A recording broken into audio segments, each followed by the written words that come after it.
Salut à tous, j'espère que vous allez bien. On se retrouve pour une nouvelle vidéo et comme on peut le voir avec le t-shirt et le titre, il s'agit d'un haul spécial sur mon voyage que j'ai effectué. Donc en fait je suis partie 9 jours à Orlando en Floride pour faire différents parcs d'attractions parce que je suis une vraie fan de parcs d'attractions et que ça faisait déjà 2 ans que je voulais faire ce voyage pour justement aller au studio, donc Universal. Donc on a 2 parcs à Universal. On a Universal Studio et Universal Island of Adventure. Donc j'ai fait les 2 parcs. Je suis aussi allée à Magic Kingdom qui ressemble à notre Disneyland Paris. Mais désolée de vous le dire, en beaucoup moins bien parce que je préfère Disneyland Paris. Enfin c'est mon avis quoi. Et j'ai également fait Epcot aussi, ainsi que le Kennedy Space Center qui est donc la NASA, et j'ai été aussi 2 jours à Miami. Voilà l'ensemble de mes vacances. C'est passé à une allure assez vite tout en étant quand même, j'ai pas eu l'impression d'y être partie que 9 jours, au contraire. J'avais l'impression que ça faisait bien 15 jours parce que avec le décalage horaire et tout, je me rendais pas vraiment compte de quel jour on était, ce qu'on faisait. Enfin c'était vraiment une coupure dans le temps qui a fait un énorme bien. Il faut savoir qu'on a 6 heures de décalage avec la France étant donné qu'on a eu le changement d'horaire. Donc à l'aller ça va, le changement d'horaire, par contre au retour... Là on est samedi, et bien je galère encore un peu à m'en remettre et encore ça commence à faire le tour quoi. Donc pourquoi cette vidéo, même si vous allez me dire mais ça n'a aucun rapport avec ce que tu fais d'habitude, puisque d'habitude tu parles de livres ou alors d'achat de livres, et bien vu que la saga Harry Potter est quand même une saga issue de bouquins à la base, je me suis dit que ça serait bien de vous parler justement de mon ressenti, de ce que j'ai pensé du parc, sachant que je ne vais pas rentrer dans les détails de ce qu'on peut voir, ce qu'on peut faire, parce que j'ai fait un article là-dessus que vous trouverez en barre d'infos. Il y a mes photos, toutes mes explications sur ce que je conseille, ce qu'il faut penser à prendre, etc. Sachant que vous pouvez bien sûr me poser des questions en commentaire, s'il y en a, n'hésitez pas, il n'y a aucun souci.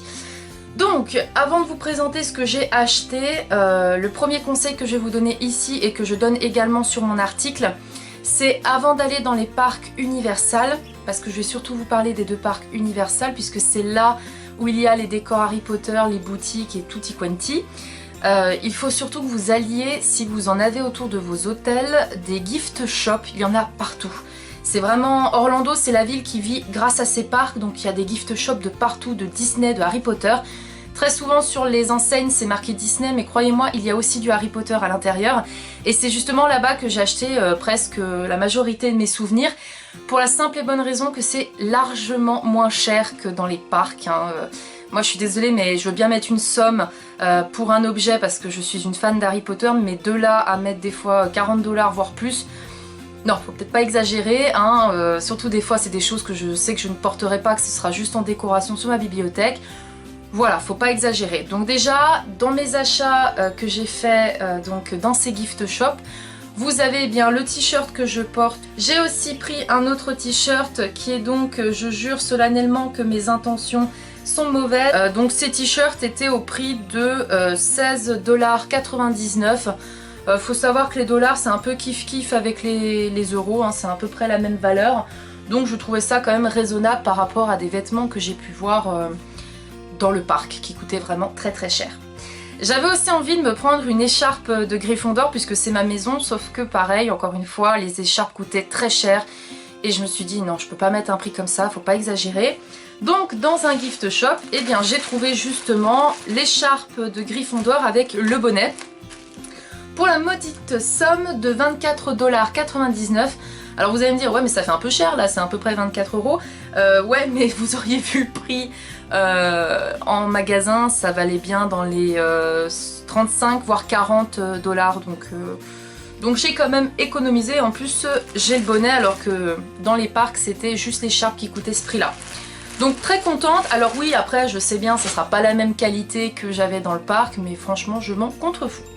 Ensuite, je me suis pris encore une fois dans un des souvenirs d'Orlando, le porte-clés de Gryffondor.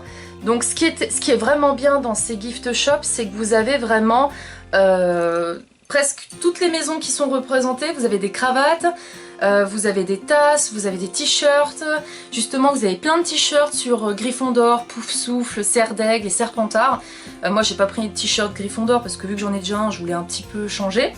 Et donc ce porte-clés, je l'ai eu à peu près 3 $, quelque chose comme ça. En plus, il est hyper lourd, donc c'est pas de la camelote, hein, il est quand même lourd. Donc sur les clés, ça va très bien. Autre chose que je me suis pris également dans un gift shop, donc vous voyez, ça vaut vraiment le coup quand même, c'est la tasse de Hedwige. Alors à la base, la tasse Hedwige, je l'avais vue dans le parc Universal et je la voulais énormément parce qu'elle était très jolie, sauf que elle coûtait énormément cher et quand je suis allée dans un gift shop, donc je l'ai vue. Alors elle est hyper légère, contrairement à celle qu'il y a dans le parc, donc je pense qu'elle est peut-être pas forcément en matière qui est assez cassable facilement, mais elle est même plus jolie que celle qu'il y avait dans le parc. Celle qu'il y avait dans le parc, ok, il y avait les yeux, le nez, mais les ailes n'étaient pas vraiment dessinées, que là sur celle-ci, vous voyez, il y a vraiment des petits détails qu'il n'y avait pas sur celle que j'avais dans le parc, et donc derrière c'est marqué Harry Potter. Je la trouve super jolie, et celle-là, je l'ai eue, j'ai laissé exprès les étiquettes pour vous dire, je l'ai eue à 10 $. Voilà. 10 $ alors que dans le parc elle était à 30. Donc super contente. Et ensuite on passe bien sûr aux souvenirs que je me suis acheté dans le parc parce qu'il y a des choses qu'on ne trouve pas dans les gift shops. Le premier souvenir, c'était obligé, je suis déjà allée aussi au studio à Londres Harry Potter où j'avais pris la baguette de Harry, normale. Et là bah, j'ai pas pu résister et j'ai pris la baguette de Voldemort. Alors les baguettes, elles sont toujours très chères. Pour pas vous dire de bêtises, je crois bien que celle-ci, elle était à 35 $. En fait, elles sont presque toutes à 35. Et je voulais celle de Voldemort tout simplement parce que j'aime bien avoir les deux opposés en fait. Dans mes Funko Pop, j'ai que Voldemort et Harry Potter. Et je voulais avoir la baguette de Harry Potter et Voldemort pour faire une décoration où elles se croisent. Donc celle de Voldemort, je la trouve super jolie. C'est vrai qu'avec ce petit os bizarre là, les détails sont vraiment superbes. Donc j'étais très contente de me prendre ce souvenir. En plus c'est ma grand-mère qui me l'a offert. Donc merci mamie si tu passes par là, parce que c'est grâce à toi que j'ai pu me la prendre. Et bien sûr elles sont toujours dans leur boîte de Ollivander. Là vous avez le nom donc Voldemort. Et ce que j'ai bien aimé justement dans le studio d'Universal, c'est que vous avez une petite animation où on vous montre une personne qui s'habille un petit peu comme justement Ollivander et qui vous fait une animation où elle vous choisit une baguette. Alors elle choisit que 2 personnes dans l'assemblée, mais elle choisit une baguette pour justement faire un peu comme dans le film où il y a des choses qui se cassent dans la pièce et puis d'un coup, oh bah c'est la bonne baguette. Donc ça j'ai trouvé que c'était assez sympa. J'ai ensuite pris une tasse que je trouve magnifique, mais celle-là elle a coûté cher quand même, hein. Elle a coûté cher mais je pouvais pas ne pas la prendre. C'est une tasse de Gryffondor. Alors on dirait un peu un shop de bière. Donc c'est ça que j'ai vraiment aimé. Ça me rappelait un peu la bière au beurre d'ailleurs que j'ai goûté et que je trouve que c'est bon. C'est un goût de vanille et de caramel. Donc c'est pas si mal que ça. Mais honnêtement en boire une entière j'aurais pas pu. Et donc là eh bien, il y a le seau de Gryffondor. Et pour ces tasses là vous aviez bien sûr chaque maison qui était représentée. Et elle a coûté celle-ci 27,95 $. Donc c'est pas rien.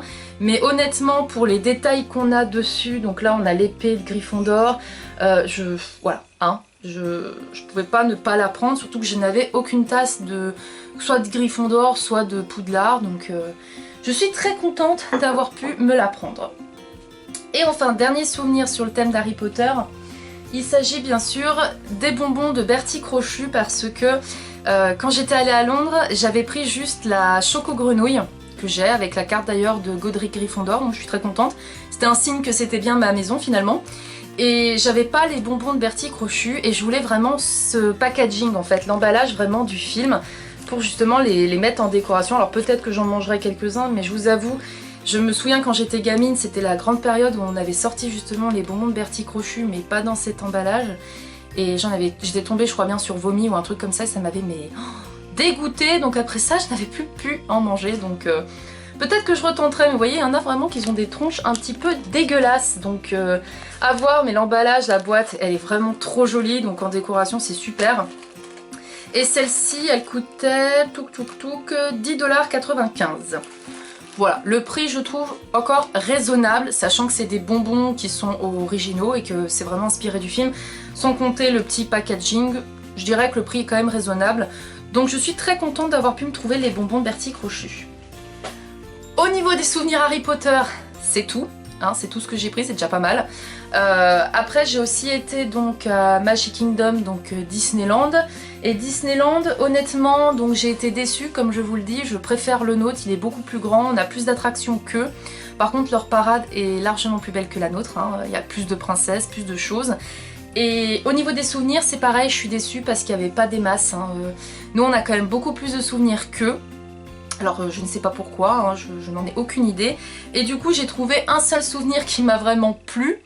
Et j'étais obligée de prendre parce que ça faisait un moment que je la cherchais, même sur les sites internet ou Disneyland Paris. C'est bien sûr une tasse de La Belle. Donc derrière on a The Beauty and the Beast. Et là on a du coup la tête de La Belle et je la trouve super jolie.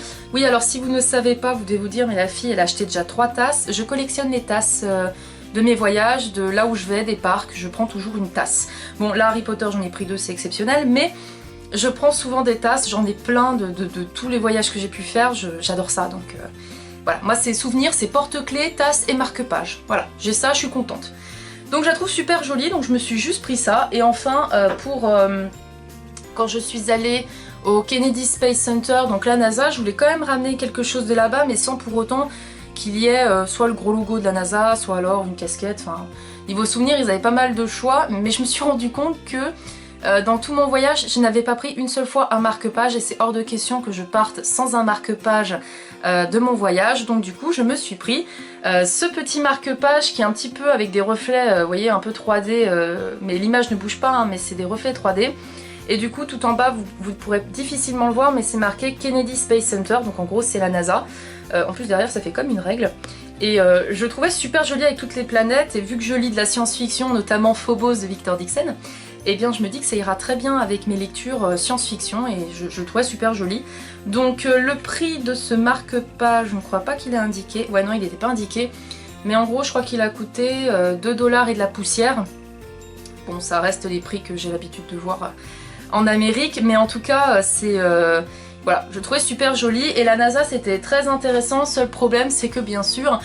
dans tout ce qu'on fait de toute façon à Orlando et peut-être je pense en Amérique généralement, après je sais pas, je suis allée que à Orlando pour le moment en Amérique, c'était un de mes rêves de poser les pieds en Amérique, bah voilà c'est déjà un rêve de fait, c'est qu'ils font pas grand chose pour les Français, faut vraiment bien comprendre la langue. Heureusement pour moi, même malgré que j'ai un niveau qui est assez bas en anglais je trouve, j'ai réussi à m'exprimer, à me faire comprendre, à faire ce qu'on avait besoin, donc que ce soit pour l'hôtel, pour le taxi, etc. C'était vraiment un voyage super. Honnêtement, si vous souhaitez aller justement à Universal Studios ou Island of Adventure, donc qui reste un parc de Universal, hein, je le rappelle, n'hésitez pas, c'est vraiment super, les décors sont magnifiques, l'ambiance est géniale. Moi franchement, je me suis régalée dans ces parcs, ça a été vraiment mes 2 jours préférés vraiment de mon voyage.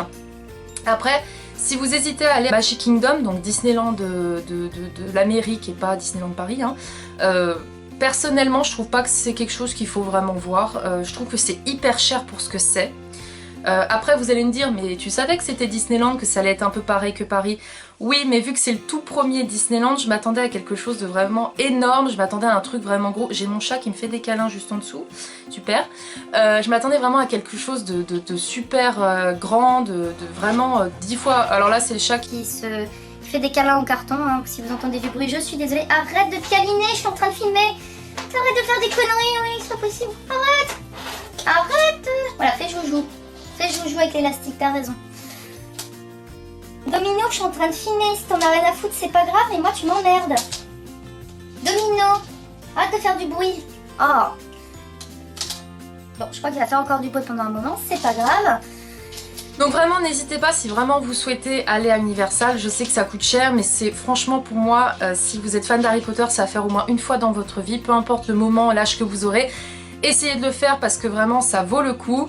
Et j'espère que cette vidéo vous aura plu et bien sûr si vous voulez mon avis en détail sur mon voyage et donc surtout sur Poudlard, n'hésitez pas à aller voir mon article qui se trouve en barre d'infos.